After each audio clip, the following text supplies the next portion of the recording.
Welcome back sa aking YouTube channel. Para sa mga first time lang po na manood, please click mo na yan, Jeremy's TV Manila. Like, share, and subscribe. At isang favor lang guys, ang hindi ko sa'yo, isang favor lang. Pakiclick mo subscribe button, isama mo na rin notification bell para ma-notify ka kung may bago akong upload. So anyway guys, wala nang pong bayad dyan, libre lang. Tulong mo na lang din sa kapwa. Alright? Thank you very much po. So ang topic natin ngayon po, today's reflections, siyempre, Heart Month. Happy Valentine's po. So, nung una, binabati ko kayong lahat, mga supporter ko po, mga subscriber. Mabuhay po tayong lahat dahil pinapairal natin ng puso sa inyong suporta, sa pamilya at sa Diyos. So, maraming pasasalamat po sa nakakalataba ng puso na every time nag-upload ako, kahit pa paano ay nanonood po kayo, binibigyan ng importansya, kahit konting oras lang.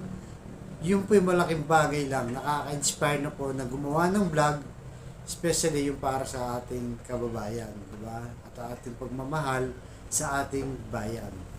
So, muli po, Happy Valentine's. So, yan ang topic natin ngayon guys. Handa ka na bang kiligin? Yan ang mga uso ngayon eh. Kahit sa katumin ngayon, nagsilipa na yung mga bulaklak, diba? Yung mga chocolate. At ngayon, hindi lang bulaklak, siyempre yung mga vegetable flowers. Ito yung may halong sibuyas. Ang sabi ng iba, pag binigay mo to sa kasintahan mo, yung bouquet ng sibuyas na may halong bulaklak, iiyak sa'yo sa sobrang tuwa. Dahil sa mahal ng sibuyas, gustong-gusto niya ito. Alright? So, yun ang topic natin ngayon guys. So, atin mo nang babasahin guys. Kung handa ka nang umibig, ito muna babasahin natin yung Bible verse today. So ito sa Genesis chapter 2 verse 18 hanggang 22. Dalawang verse guys. So ito ganito ang sinabi ng Panginoon. Matapos gawin ang lahat ng ito, yung ginagawa na yung earth natin.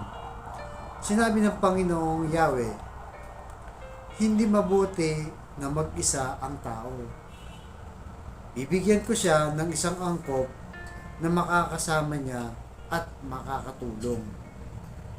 Sa 22, ang tadyang na iyon ay ginawa niyang isang babae at dinala niya ito sa lalaki. So, nakita niya, di ba? Sa simula pa guys, sa simula pa, ang Diyos nilikha ang lalaki. Tayo nga mga lalaki.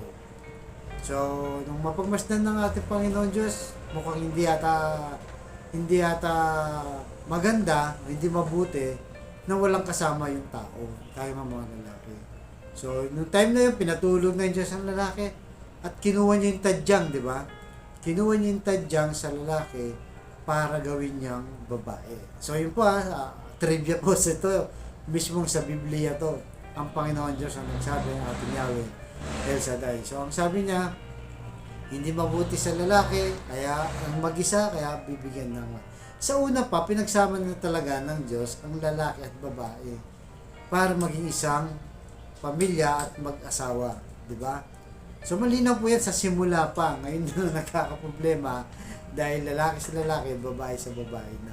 So, kanya-kanya naman pong choice yan. Kanya-kanyang pananagutan yan. So, yun nga. Handa ka namang umibig. Diba? Marami kasi ngayon talaga sa araw na to, sa oras na to, napakasaya, di ba? Kasi kasama nga yung mahal sa buhay, parang ayaw mo nang matapos ang oras. So, ganun po tayo, di ba? Lahat tayo, kung naranasan mo nang umibig, napakasarap. Lagi ka lutang, yung isip mo, nawawala. Ang tanging nasa isip mo ay yung kasintahan mo. Di ba? So, kung handa kang umibig, dahil masayan, dapat handa mo rin harapin ng mga hamon nito. Maraming hamon yan. So, kung handa ka na magpamilya, di ba? Handa ka na magpamilya, kailangan handa ka rin sa responsibilidad na haharapin mo. Dahil hindi ito biro guys, hindi ito biro magkaroon ng pamilya. Dahil sabi nga ng matatanda sa atin, hindi ito pagkain na iyong kinain, pag napasok ay luluha mo. Napakaraming responsibilidad. Pero siyempre, kung titingnan natin, yung mag-asawa, nagsimula sa love talaga, di ba? Yun, pakilig moment, masaya, mag-date muna, hanggang sa mag-asawa na at magkaroon na ng anak. Di ba? So, kung handa ka, guys, kung handa ka na napasukin talaga ng relasyon, handa ka rin humarap dito. Di ba? So, hindi kasi talaga biro yan. So, kung handa ka ng tumawa, dapat handa ka rin maging malungkot. Kasi may ganyan. Hindi puro tawa yan, hindi puro saya yan. May kalungkutan din. Di ba? Ganun ang buhay natin di ba? So, kung handa ka talagang magmahal, dapat handa ka ring masaktan. Yan ang consequences niyan. Handa kang masaktan. So, kung tingin mo sa sarili mo, mataas ka ngayon, mayaman ka, makapangyarihan ka, kung papasok ka sa isang relasyon, handa ka dapat bumaba para sa iyong minamahal. Hindi sa lahat ng pagkakataon, nasa taas ka, kailangan mo ring bumaba para mag-adjust sa taong minamahal mo. 'Di ba?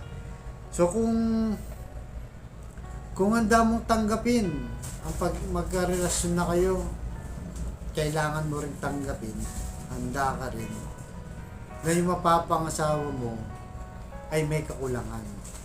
Handa mong tanggapin ang sa puso natin sa araw ng Valentine's.